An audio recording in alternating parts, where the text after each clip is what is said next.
Ooh, Ancient Province. Greetings. This is Games Ancient for Ancient Province Games, here with an Elden Ring speculation video. I hope you enjoy it. Elden Ring is about navigating post-modernity. You can call it liquid modernity if you want, but that is what the game is about. Now, as you can tell from the title of this video, I am making a claim about how the game can function as a metaphor. And in saying that the metaphor is forced, I am admitting that it is likely not a meaning that was intended to be understood from the game. I am almost certainly wrong with this speculation about the game's metaphorical meaning, and it is very likely that the particulars of the story will bear that out when they are revealed. But I don't think I am so wrong as to render this speculation worthless. I shall endeavor to demonstrate that point now. That said, first, I must admit that plenty of other people have been making points like the ones I make in this video.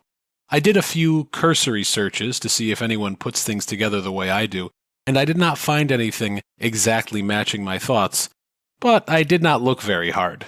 If people have said all this already, well, I obviously agree with them, and I do not mean to take their ideas and present them as my own. Hopefully, I am adding something new to the conversation surrounding Elden Ring. So let the speculation begin. The Elden Ring seems to be an artificial construct, almost certainly tangible in some way, that enabled its wielders to manipulate reality as they desired.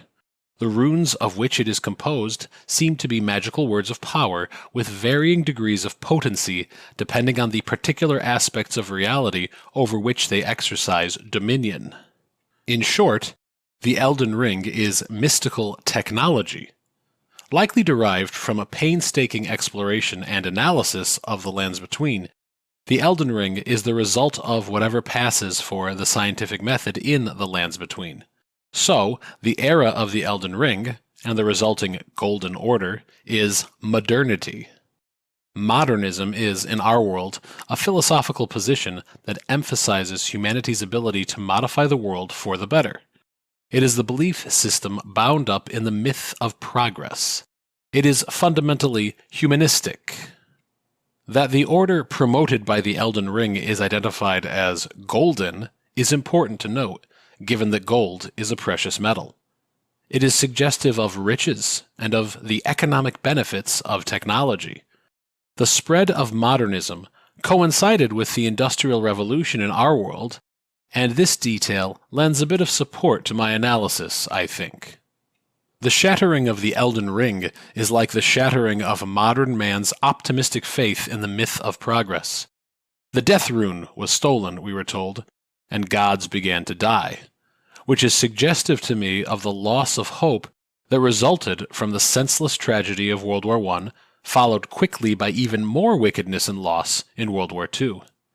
Technology is what enabled so much evil to be done so efficiently, so modernism's promise of a humanistic techno-utopia was revealed to be hollow. Enter postmodernism, the philosophical position that rejects uncritical acceptance of the myth of progress and any other sacred narrative. Postmodernism is skeptical to the point of viewing any truth claim as a means of gaining power and nothing more. Such a view fragments capital T truth into many smaller personal truths that go out and make war on each other. Since none of them could really be true, they rely on power to establish their cultural dominance, like the warring demigods in Elden Ring. No one is really right or wrong, they are just fighting for themselves and what they happen to value. Indeed, under postmodernism, there are no givens, including the self. Self can be whatever you want it to be. Therefore, where modernism is humanistic, postmodernism is transhumanistic. Make any enhancements to yourself you wish. All is permitted, and nothing is forbidden if you have sufficient power. I would point to the augmentation's Godric displays as the prime example of how this part of the metaphor is supported by the game, though one can argue there are other examples too. So, Elden Ring takes place in the turmoil of post-modernity, when all make war against all. players have to navigate successfully through the chaos, literally finding their way through the dangerous open world. Which brings us to the Tarnished. Cut off from the grace of the Elden Ring, the Tarnished must somehow represent those rejected by, or at least left behind by, modernism, in order for my metaphor to work. So, what worldview did modernism supplant? A religious worldview, of course. Modernism is humanistic. What came before it was theistic. The Tarnished are those people who did not replace their sacred narratives with the myth of progress, and so were cast out of modernity's power hierarchy.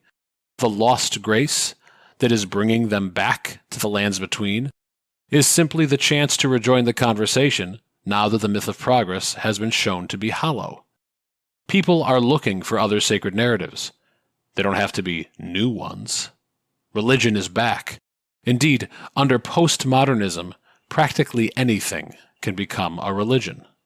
I would suggest that the Golden Order's control over and eclipsing of the stars lends support to this point. What are the stars if not the light of heaven, of religious revelation? But who needs heavenly light when you have an artificial golden glow that is so much closer and so much easier to control? There is no need to be dependent on the light of the stars when one can make one's own light and thus make one's own fate. With the Elden Ring and its light broken, perhaps the light of the stars will return in some way. Perhaps that light is already dwelling somewhere in the lands between, waiting to be discovered by the Tarnished. Of course, one should always be wary of false lights, be they in ring shape or star shape. Anyway, that is a quick explanation of the metaphor that I am going to force onto Elden Ring, and when I play it, I will use that metaphor as my interpretive lens. What about you? Are you going to have certain thematic and metaphorical expectations when you play the game? I think seeing which theories cohere and which ones crash and burn is a huge part of the fun with Miyazaki's games. Tell me what you think in the comments. And, if you would, please like and subscribe. I would really appreciate it. Thanks for watching, and goodbye.